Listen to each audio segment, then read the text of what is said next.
সরকার, আপনি মনে রাখবেন, আপনাকে কেউ সত্য কথা বলবে না।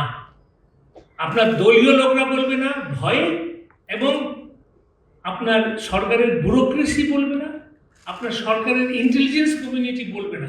তারা সবসময় আপনাকে প্রশংসার জগতে আবদ্ধ রাখবে। স্বাধীন সাংবাদিকতা হচ্ছে একমাত্র প্রতিষ্ঠান যারা আপনাকে সত্য কথা বলবে।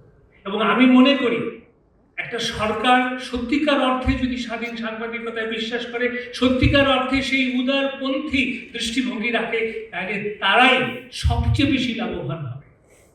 আপনি যে প্রোগ্রাম নিয়েছেন, আপনি যে প্রজেক্ট বাস্তবায়ন করছেন, এটা কি সঠিক? এটা কি জনগণ গ্রহণ করছে? এটা কি করাপশনের মধ্যে ডুবে যাচ্ছে না? এই কথা আপনাকে কে বলবে?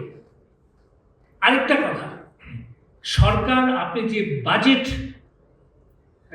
নিয়ন্ত্রণ করেন, লক্ষ লক্ষ কোটি টাকার বাজেট, আপনি এক মুহূর্তের জন্য মনে করবেন না এই টাকা আপনার, এই টাকা হচ্ছে ট্যাক্স পেয়ারদের, এই টাকা হচ্ছে জনগণের।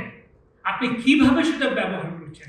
অবশ্যই আপনাকে আমরা সমর্থন করব যেখানে সুন্দর, সঠিক, গণতান্ত্রিক এবং প্রো পিপুল প্রজেক্ট হয়। কিন্তু ওই প্রজেক্ট যদি করাপশনের মূল জায়গা হয়ে যায়, এই কথা কিন্তু আপনাকে শুধু স্বাধীন সাংবাদিকতাই বলবে।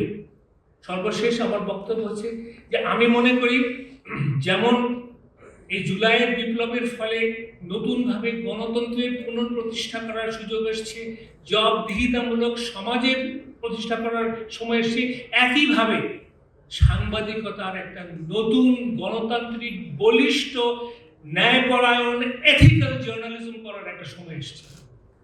তো তাই আসুন আমরা সবাই একসঙ্গে মিলে মিশে আমাদের এই পেশাকে আরো বেশি জনগণের